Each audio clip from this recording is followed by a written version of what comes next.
Perkembangan teknologi digital yang begitu pesat membawa perubahan besar dalam berbagai sektor kehidupan. Di era industri 5.0, inovasi dan kreativitas menjadi aset penting yang memiliki nilai ekonomi tinggi. Mulai dari karya seni, desain industri, aplikasi teknologi, hingga produk berbasis artificial intelligence atau AI, semuanya kini masuk dalam ruang lingkup kekayaan intelektual. Pemerintah pun terus mendorong penguatan ekosistem kekayaan intelektual sebagai upaya melindungi karya anak bangsa, sekaligus meningkatkan daya saing Indonesia di pasar global. Tak hanya melalui regulasi, berbagai langkah strategis dilakukan mulai dari edukasi masyarakat, pendampingan pendaftaran hak kekayaan intelektual, hingga kolaborasi dengan perguruan tinggi dan dunia industri. Di Jakarta sendiri, antusiasme pendaftaran kekayaan intelektual terus meningkat. Kampus dan lembaga pendidikan mulai didorong menjadi pusat lahirnya inovasi baru yang mampu menjawab kebutuhan industri masa kini. Namun, di tengah perkembangan AI yang semakin masif, muncul pula pertanyaan baru terkait keaslian sebuah karya dan kepemilikan hak atas karya yang dihasilkan dengan bantuan teknologi kecerdasan buatan. Kondisi ini membuat pemerintah dituntut terus adaptif agar perlindungan hukum terhadap kekayaan intelektual mampu mengikuti perkembangan zaman.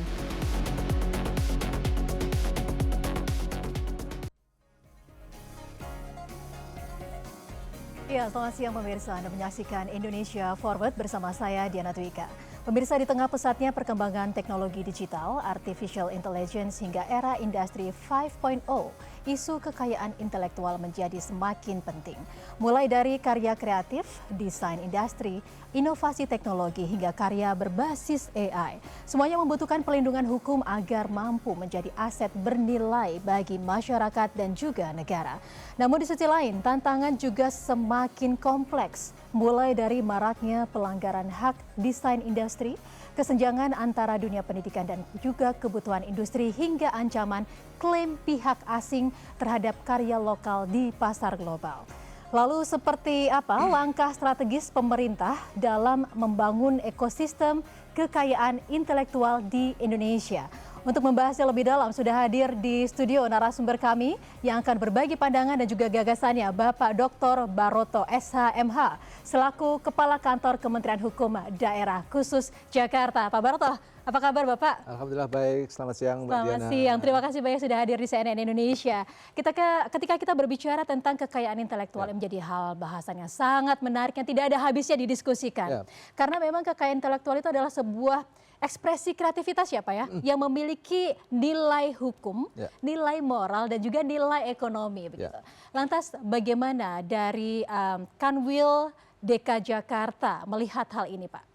Oke, jadi sekarang ini sudah kita tidak bisa hindari lagi bahwa ada penghargaan lah terhadap nilai-nilai itu, bahwa seseorang punya kemampuan kan gitu, dan itu harus dihargai.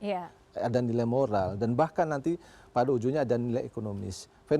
Fenomena ini sudah kita tangkap dan mungkin pemerintah juga di negara-negara maju sudah menangkap itu. Nah, oleh karena itu terkait dengan kekayaan intelektual itulah yang ingin kita gali, kita kembangkan dan kita tingkatkan bagaimana kekayaan intelektual mempunyai tempat yang terbaik di masyarakat.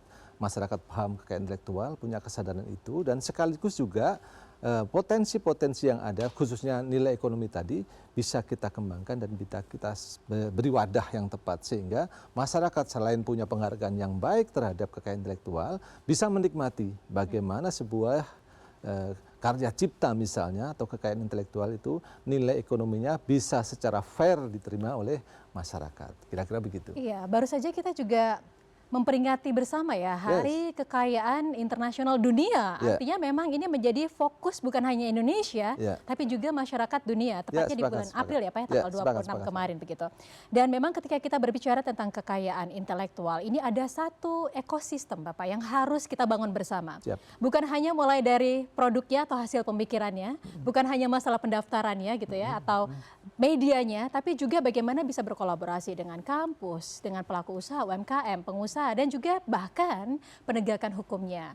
Kalau dari Kanwil DK Jakarta sendiri, bagaimana ekosistem dari kekayaan intelektual ini? Apakah memang sudah siap Nah, saya pertama sepakat dulu kan Mbak Diana tadi bahwa bicara kekayaan intelektual adalah bicara ekosistem. Iya. Tidak ada yang paling berperan di situ, semua saling mempengaruhi. Nah, saya katakan begitu. Seperti halnya juga di Kanwil Kementerian Hukum Jakarta ini bahwa penguatan ataupun bagaimana penegakan kekayaan intelektual tidak hanya berdasarkan kinerja dari Kanwil itu sendiri, tapi ada banyak faktor dari penghasil itu sendiri, masyarakat itu sendiri, bahkan dunia kampus. Nah, itulah yang ingin kita bangun.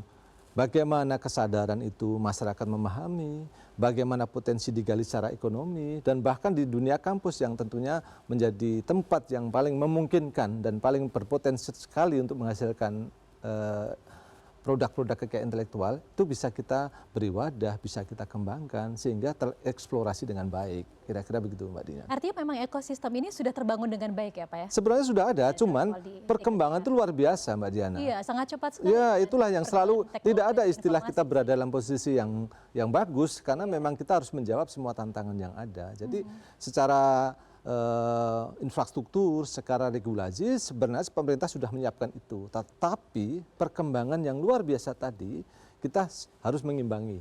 Nah, itulah yang harus kita ciptakan. Bagaimana ekosistem, bahkan dalam ekosistem tadi ada muncul pihak-pihak baru yang harus juga paham, harus juga mendukung, sehingga kekayaan intelektual tadi bisa berkembang dengan baik kan. Kira-kira begitu. Iya, dengan cepatnya arus informasi dan juga perkembangan teknologi, jangan sampai regulasinya jadi tertinggal gitu ya Pak. Ya, itu salah satunya ya, betul. Dan juga kalau tadi Bapak menyampaikan bahwa kampus ini menjadi salah satu sentra atau ya salah satu titik utama di mana banyak sekali kekayaan intelektual dilahirkan begitu ya. Sejauh ini kolaborasi yang dilakukan dengan pihak-pihak akademisi, universitas seperti apa Pak?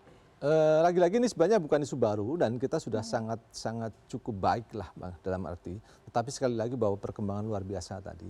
Kita selalu punya tandem, punya partner yang baik dengan dunia kampus. Kita memahami bahwa kampus itu sumber-sumber intelektual. Di situ ada kajian, ada produk-produk yang tentunya basisnya akademis. Di situ ada riset yang kuat. Nah, dari riset, dari iklim akademis tadi tentunya banyak menghasilkan nilai-nilai kekayaan intelektual. Bentuknya macam-macam, ada hak cipta, ada kemudian desain industri, ada paten. Boleh nggak Pak? Sebelum kita lebih lanjut lagi, kita coba untuk telah tadi. Kan ada beberapa macam ya, sekaligus juga dijelaskan. Kalau hak cipta itu untuk siapa? Paten untuk siapa? Sekaligus dijelaskan ke pemirsa kita. Secara standar ini pasti masyarakat juga sudah paham ya. Kalau hak cipta itu menyangkut seseorang, hasil ciptaan seseorang kan. Itu bentuknya macam-macam ciptaan itu. Bisa lagu, terus bisa seni dan lain sebagainya. Kemudian, nah kalau paten itu berkaitan dengan teknologi. Ada unsur teknologi, ada unsur kebaruan. Semua ada unsur kebaruan. Jadi macam-macam. Kalau bicara kain kan macam-macam. Ada desain industri, ada indikasi geografis. Nah kira-kira begitu. Semua ada unsur yang membedakan antara paten, antara indikasi geografis, antara hak cipta. Merek dagang itu juga termasuk kekayaan intelektual. Yes. Betul. Baik, nah kalau kita berbicara dengan kampus, memang banyak sekali melahirkan inovasi baru ya Pak ya. Tapi sayangnya mungkin acap kali dari hasil penelitian itu hanya berakhir menjadi sebuah jurnal begitu kan. Artinya bahwa ini masih ada gap Pak antara kebutuhan industri dan juga apa yang dilahirkan atau diciptakan dari kampus itu sendiri. Nah, apakah di sini dari Kanwil DK Jakarta juga memiliki solusi bisa menjembatani gap antara pelaku usaha dan juga pihak kampus itu sendiri Pak? Nah isu itu kita sudah menangkap lebih dini. Bahwa ternyata ada fenomena di kampus itu banyak potensial kan, potensial menghasilkan kekayaan intelektual. Tapi di sisi lain ada semacam bottleneck lah di situ. Bahwa produk-produk ini tidak tersalurkan dengan baik. Atau sebaliknya juga bahwa produk-produk ini tidak ditangkap oleh lapangan, oleh market kan gitu-gitu.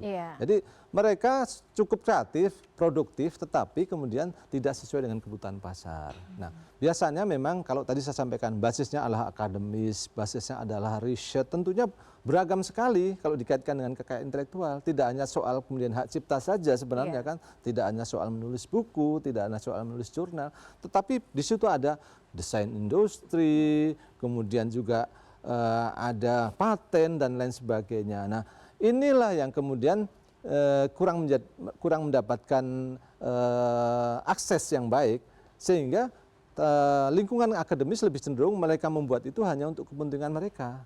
untuk persyaratan akreditasi misalnya, sehingga tidak berkembang dan tidak ditangkap. Bahkan yang sudah diciptakan pun akhirnya berhenti di lingkungan kampus saja, tidak ditangkap dengan di pasar. Nah, kita sudah mulai pemikiran Mbak Diana bahwa ini ada problem di situ. Saya yakin kreativitas di kampus banyak peluangnya di luar sana. Apalagi kebutuhan di luar juga luar biasa kan perkembangannya. Nah, itulah yang pengen kita bangun. Kita pengen menyambungkan lah. Kita pengen membuka yang selama ini penghambat itu. Sehingga pertama, kampus harus mulai kritis. Kampus harus mulai sensitif terhadap kebutuhan pasar. Sehingga tidak semata-mata hanya kebutuhan akreditasi. Di sisi lain juga, kita harus mendekatkan ke market kan. Dunia industri misalnya. Industri harus akrab juga dengan dunia kampus, sehingga mereka akan lebih siap kebutuhannya apa, yang tersedianya apa. Nah, posisi itu sehingga saling menyesuaikan pada akhirnya. Dunia industri akan terbuka semakin dekat dengan kampus, di dunia kampus juga mulai antisipasi. Mereka akan fokus pada hal-hal yang memang lebih baik yang ditangkap pasar kan gitu. Dan mulai memikirkan bahwa apa hasil kreativitas, hasil ciptaan mereka, mereka harus lebih berpikir jangka panjang, harus punya nilai ekonomi yang bisa dikembangkan. Jangan hasil karya ciptanya tadi, kalau kembali ke filosofi kekayaan intelektual, bahwa kita kan memberikan nilai ya. Nilai, memberikan apresiasi, perlindungan, penghargaan, dan bahkan juga pada rejim yang lebih tinggi adalah ekonomis. Nah, nilai ekonomisnya ini jangan terhenti di situ saja. Karya sudah bagus, kemudian tidak ada kelanjutannya, tidak ada nilainya. Nah, kira-kira begitu. Iya, bahkan sekarang stereotip yang berkembang di masyarakat bahwa bangsa yang besar itu bukan hanya yang kaya sumber daya alam atau tambangnya, tapi juga kekayaan intelektual ya Pak ya. Nah, kreativitasnya juga kaya gitu. Itu yang selalu kami sampaikan. Sekarang mindset kita juga harus berubah. Kita dulu berbangga punya sumber daya alam yang besar. Tapi kita harus menyaksikan kondisi saat ini. Negara-negara maju itu sudah mengandalkan tidak hanya sumber daya alamnya saja. Dunia kreativitas, dunia inovasi, mereka geluti dan packaging dengan baik dalam wadah terutama adalah kekayaan intelektual. Ya, menarik. Ketika kita coba untuk sandingkan nanti Pak pembahasan ini dengan yang sekarang kita masa transisi dengan industri 5.0. Nah, seperti apa sih manfaat perlindungan kekayaan intelektual ini bagi masyarakat di era transisi ini? Kita akan bahas di segmen selanjutnya ya Pak ya. Dan pemirsa, kami akan segera kembali sesaat lagi. Tetaplah bersama kami.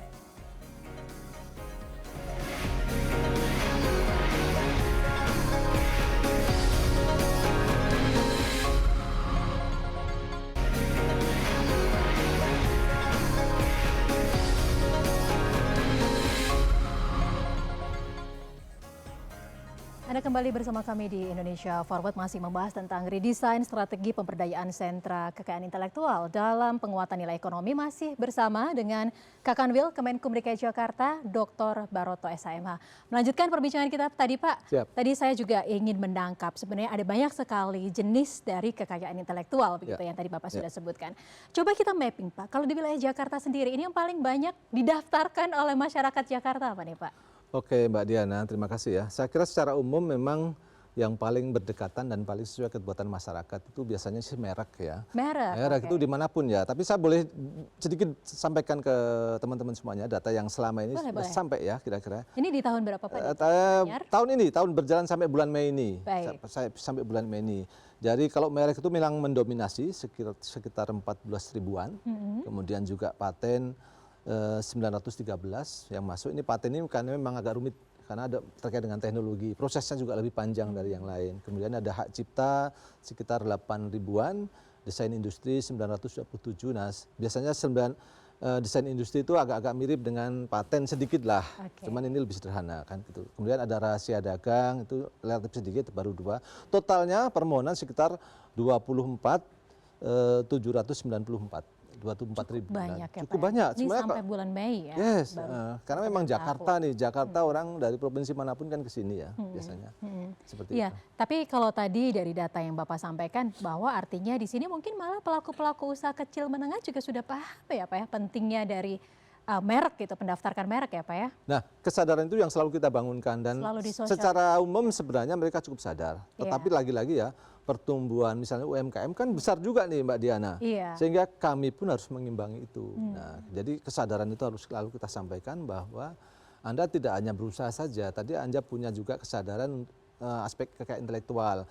Karena dengan kesadaran itu pertama membuka potensi, membuka peluang yang lebih baik, dan kemudian ada nilai ekonomi. Kan bisa banyak UMKM yang karena mereknya baik naik level Mbak Diana, banyak success story seperti itu. Artinya bahwa peluang bisnisnya menjadi lebih berkembang begitu ya Pak ya? Iya. Ekosistemnya menjadi lebih luas. Iya. Yang tadinya mungkin kelasnya kelas kelurahan lah, nah, dengan punya merek yang dikenal, yang tersertified lah, bisa naik lah. Bahkan banyak sekali UMKM kita yang bahkan udah go internasional ya Pak ya, sudah ekspor gitu, dari level UMKM gitu. Salah satunya juga pastinya peran dari perlindungan kekayaan intelektual ini. Lantas kalau kita coba untuk kaji lebih jauh Pak, sebenarnya ke arah mana sih Pak kekayaan intelektual ini coba untuk dibawa oleh pemerintah? Apakah ini bisa menjadi salah satu roda penggerak ekonomi baru atau seperti apa? Atau fondasi perekonomian kita kira-kira ini akan berasal dari kekayaan intelektual terutama di bidang kreativitas? Oke. Seperti apa? Saya kira begini, sama ya, bahwa pertama kita melihat prospeknya. Iya. Kemudian melihat perkembangan yang ada di masyarakat, dunia kreatif, dunia inovasi luar biasa, dan ini tidak terbendung lagi. Nah, akhirnya kita menangkap bahwa kekayaan intelektual ini menjadi salah satu tumpuan. Kita harus meninggalkan fenomena lama karena kita mungkin negara agraris misalnya. Nah, ada banyak potensi dari kekayaan intelektual, dan itu yang harus kita kembangkan. Sehingga bukan tidak mungkin kita pun bisa mencontoh negara-negara tetangga, negara yang sudah maju, yang sudah mengandalkan kekayaan intelektual. Nah, artinya kita akan menempatkan porsi yang lebih besar. Kita akan mengeksplor lebih dalam lagi bagaimana kekayaan intelektual bisa menopang ekonomi negara. Artinya bahwa memang saat ini sudah diakui bahwa kekayaan intelektual ini menjadi salah satu interior atau salah satu roda penggerak ekonomi kita ya Pak? Ya benar. Ya benar, sepakat saya. Seperti yang saya sampaikan tadi, kalau boleh dikatakan juga menjadi andalan itu nanti pada akhirnya. Karena memang dunia ekonomi pun sekarang kan tidak dunia misalnya ya digital, soal digital, kemudian soal kreatif kan. Itu yang dunia-dunia mungkin bisa jadi tidak real kan gitu loh. Berbasisnya teknologi, basisnya adalah digital dan lain sebagainya. Dan itu ditangkap ataupun ada pangsanya di rezim kekayaan intelektual kan gitu loh. Iya, ketika akhirnya kekayaan intelektual ini menjadi salah satu instrumen ekonomi nasional gitu ya. Memang kita juga seperti yang tadi kita sampaikan, ini perlu sebuah ekosistem yang mumpuni. Terlebih dengan saat ini pergerakan teknologi yang semakin cepat. Apalagi dengan teknologi-teknologi seperti yang berbasis AI seperti. Nah, kira-kira kalau dari Kanwil DKI Jakarta, apa sudah ada mitigasinya Pak? Dengan pembuatan kreativitas menggunakan kecerdasan manusia saat ini begitu rapid, cepat sekali Pak. Jadi begini, saya bicara kementerian lah, karena memang Kanwil bagian dari kementerian. Karena ada beberapa hal yang memang tetap tersentral kan gitu. Tapi intinya bahwa saya sampaikan bahwa pemerintah khususnya Kementerian Hukum sudah cukup menangkap itu, fenomena itu, bahwa ini tidak bisa dihindari lagi, kita pun harus siap dengan kehadiran AI itu. Nah, kita sudah banyak melakukan inovasi, baik yang menyentuh administrasi, baik regulasinya, baik mungkin pada level aplikasi. Kita dari dulu sudah lakukan itu Mbak Diana, kemudian muncul fenomena AI. Nah, itu yang kita adopt juga, artinya dalam tataran regulasi, tataran aplikasi, itu juga kita harus mulai ramah lah terhadap, mulai bisa menangkap tentang AI itu. Taruhlah aplikasi pun sekarang ada beberapa bagian yang memang kita menempatkan AI sehingga bukan barang baru lagi dan kita bisa menangkap fenomena AI ini dengan baik kan. Kira-kira begitu. Bahkan regulasi pun kita sudah mulai ke arah sana. Ada bisnis proses atau sistem yang kemudian di situ mungkin menempatkan AI. Karena memang perkembangan di luar sana ya seperti itu, jadinya kita berkejar-kejaran lah. Tapi ketika akhirnya artificial intelligence ini diterapkan dalam dunia kreatif, industri kreatif gitu Pak, apakah ada pertentangan? Ini sebenarnya bagaimana untuk membuktikan keasliannya begitu? Dan siapa yang memiliki atau yang berhak untuk melabelkan kekayaan intelektual dari hasil AI itu? Seperti apa Pak? Pada intinya kembali lagi ke ranah kekayaan intelektual. Itu melekat pada siapa penciptanya. Siapa penciptanya? Ya kan gitu. Bahwa prosesnya kemudian melalui AI menjadi seperti itu. Nah, kita antisipasi sudah seperti itu. Sehingga telahannya, verifikasinya, selain kita beraspek AI juga kita tetap kembali lagi bahwa siapa sebenarnya rezim AI ini penciptanya siapa, siapa pendaftarnya. Jadi kita sudah cukup antisipasi seperti itu Mbak Diana. Jadi bahwa ada fenomena AI ya, tetapi kembali lagi bahwa kembali lagi penghargaan itu pada siapa penciptanya, siapa yang mengajukan permohonan, kan kira-kira begitu. Oke, iya. Ketika kita berbicara mengenai industri, begitu ya, Siap. dari 4.0 kita mencoba mulai mengenal blockchain, IoT, kemudian AI itu sendiri, kemudian kita sekarang sebagian orang sudah menyebutkan kita saat ini dalam masa transisi industri 5.0, begitu, di mana antara human dan juga tadi Internet of Things gitu sudah mulai untuk berjalan beriringan gitu ya, berkolaborasi begitu. Tapi di sini adalah human centris sekali begitu. Artinya bahwa memang dari kekayaan intelektual itu juga harus mencoba untuk mengakomodir situasi atau fenomena yang ada sekarang begitu. Nah, yang pasti kita juga ingin mengetahui Pak bahwa dengan adanya situasi yang saat ini terjadi, bagaimana kekuatan hukum itu atau regulasi yang dibuat itu sudah mengayomi itu. Oke. Kita sudah menciptakan regulasi ini jauh hari sebelumnya kan. Tetapi memang belakangan ini tentunya kita melihat perkembangan yang ada. Nah, tentunya kita memfilter perkembangan itu. Kalau memang mengharuskan di perubahan di level undang-undang, akan kita lakukan perubahan undang-undang. Kita akan mitigasi seperti itu. Tapi banyak hal yang kemudian cukup diantisipasi di level di bawah undang-undang. Mungkin cukuplah kita perubahan di level level peraturan pemerintahnya atau keputusan menterinya. Tapi intinya semua aturan yang saat ini pun kita sudah antisipasi nih Mbak Diana. Jadi kalau undang-undang merek, undang-undang hak cipta dan lain sebagainya yang memang sekarang sudah banyak menyesuaikan soal-soal itu. Dan bahkan sekarang ini sedang dalam beberapa pembahasan di DPR sana undang-undang terkait kekayaan intelektual. Nah itu tentunya sudah mengantisipasi misalnya memberikan tempat pada AI, Pak. Misalnya prosedurnya yang dulu ini tidak mempertimbangkan itu sangat administratif, sekarang sudah antisipasi. Digitalisasi juga kita harus mulai akrab, AI juga sudah mulai terbiasa dengan itu.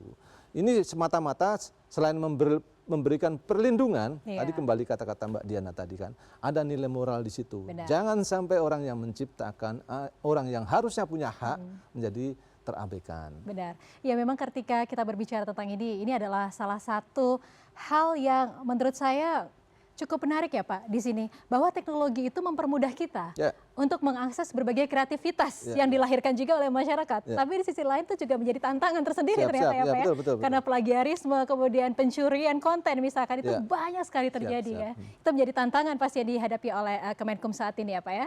Dan kita juga akan membahas lagi Pak kira-kira seperti apa bentuk-bentuk kolaborasi yang dilakukan oleh Kemenkum untuk bisa menjaga kekayaan intelektual yang dimiliki oleh masyarakat. Kita akan bahas di segmen selanjutnya. Dan pemirsa kami akan segera kembali sesaat lagi. Tetaplah bersama kami.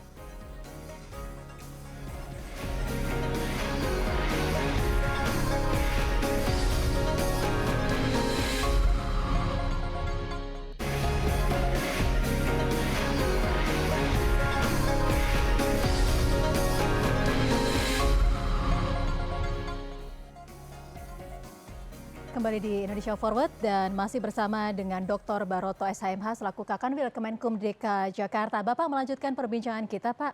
Apa yang sejauh ini sudah dilakukan oleh Kanwil DKI Jakarta Kemenkum Pak untuk bisa memperluas perlindungan kekayaan intelektual terutama bagi warga Jakarta? Oke, terima kasih Mbak Diana. Jadi yang sudah kita lakukan selama ini memang beberapa sudah saya kira sudah sangat terbukti lah. Misalnya kita selalu membangun komunikasi dengan Pemda, kita selalu membangun dengan organ-organ misalnya pengusaha, kemudian juga beberapa pusat-pusat ya yang berpotensi adanya aspek kekayaan intelektual. Nah, tapi belakangan kita memang punya pemikiran juga. Kalau awalnya kita sudah menggerakkan orang punya kesadaran dan mengajukan permohonan kekayaan intelektual, ada saatnya sekarang ini kita mulai memikirkan bagaimana mereka setelah mendaftarkan atau mengajukan permohonan itu. Nah, kita sudah mulai mengambil ranah itu. Karena yang seperti saya contohkan tadi, bagaimana potensi kekayaan intelektual itu ada di kampus, kemudian ketemu bottleneck di situ, berhenti di situ. Nah, ini kita mulai pikirkan, karena isu ini harus dikawal,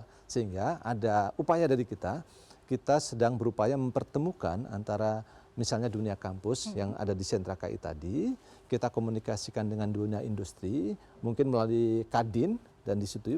Nah, Kadin akan kita pelajari potensi-potensi apa yang kemudian bisa kita tawarkan ke kampus. Sebaliknya juga kampus bisa mengintip lah, melihat apa-apa yang diciptakan itu kemudian ditangkap pasar.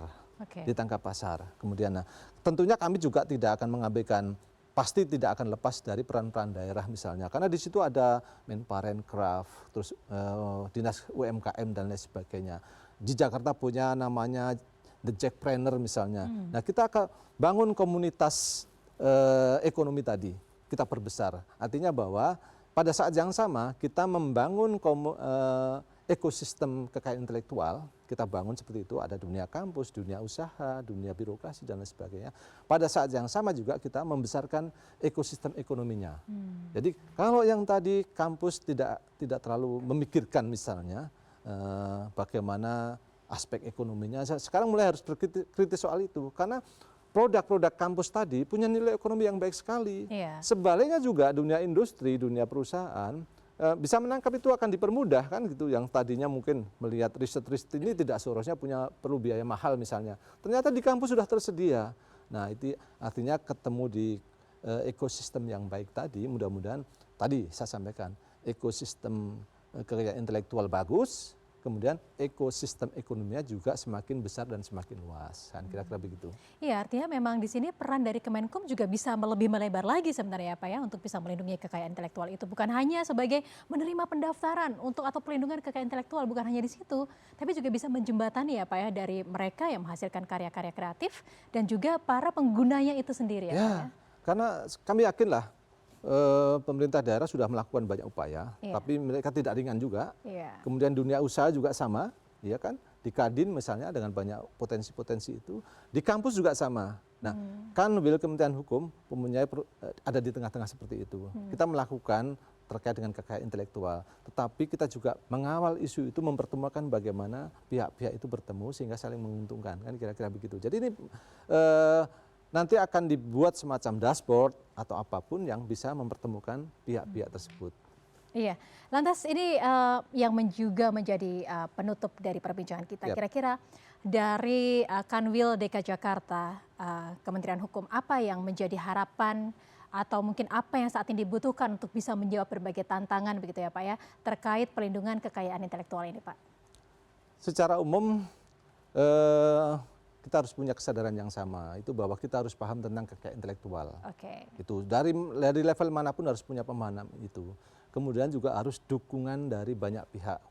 Siapa saja mungkin yang Bapak butuhkan? Kan banyak instansi misalnya kan, perindustrian, ketenaga kerjaan, kampus, kemudian dari dunia pemerintahan banyak lain lah, kan, misalnya seperti itu. Nah, jadi kita membangun ekosistem kekayaan intelektual melalui pemahaman, melalui edukasi, kemudian melalui pembimbingan. Pada saat yang sama kita juga harus membangun ekosistem ekonominya. Jadi bicara kekayaan intelektual bukan bicara pihak mana yang paling bertanggung jawab. Bicara kekayaan intelektual adalah bicara ekosistem. Biasanya ekosistem kekayaan intelektual itu tercipta dengan baik, kemudian bagaimana penghargaan itu diberikan, dan pada ujung-ujungnya adalah bagaimana nilai-nilai itu bisa kita ambil. Nilai ekonomi khususnya, kira-kira begitu. Tapi mungkin sebagian dari masyarakat juga masih belum mengetahui Pak, kalau misalkan kita mau mendaftarkan kekayaan intelektual itu harus kemana sih? Apakah memang harus ke Kemenkum atau bahkan ternyata Kanwil aja di setiap daerah itu juga bisa menerima pendaftaran untuk kekayaan intelektual begitu? Pertama sekarang informasi gampang sekali Mbak Diana kan, gampang sekali. Sekarang tiap hari pegang handphone, itulah buka-buka yang benar yang kan gitu loh, buka-buka informasi kekayaan intelektual. Yang kedua juga kita ini kepanjangan dari pusat. Ada banyak hal yang dilakukan pusat, pasti sudah kami lakukan di Kanwil. Kalau ada banyak misalnya soal pendaftaran, soal bagaimana persyaratan, bagaimana prosedur, datanglah ke Kanwil, sudah pasti akan kami layani. Di seluruh Indonesia ada kantor wilayah Kementerian Hukum, di situ akan melayani kekayaan intelektual. Prosesnya bermacam-macam memang, yang pasti kalau online semua sudah online ya, tetapi dengan ke Kanwil ini mendapatkan guidance, mendapatkan bimbingan yang tepat. Karena ada juga yang memang harus di pusat, tetapi kalau melalui Kanwil sudah pasti akan diberikan penjelasan lebih jelas, kemudian akan dilakukan, kami mengkomunikasikan ke pusat juga akan lebih gampang. Ada pendampingan kan juga ya gitu. Pak ya? Nah, kira-kira begitu, itu yang kita lakukan. Artinya bahwa memang prosesnya tidak rumit begitu ya Pak ya? Sangat tidak rumit. Sangat tidak rumit. Sangat tidak rumit, saya bilang seperti itu. Iya, dan yang pasti kita juga di sini patut mengapresiasi Pak usaha-usaha yang terus dilakukan oleh pemerintah, terutama dalam memberikan perlindungan ya Pak ya terkait kekayaan intelektual ini. Dan memang semoga ini juga bisa membangun kesadaran masyarakat bahwa di sini ini bisa menjadi salah satu peluang baru untuk bisa menimbulkan ekonomi baru bagi masyarakat. Baik Pak Baroto, Dr. Baroto SHMH, Kakanwil Kemenkum DKI Jakarta. Terima kasih banyak Bapak sudah hadir di Indonesia Forward CNN Indonesia. Sehat dan sukses selalu. Terima kasih Mbak Diana. Dan usai sudah perbincangan kita kali ini pemirsa, semoga bermanfaat untuk Anda. Saya Diana Dwika undur diri. Terima kasih. Sampai jumpa. Bapak terima kasih.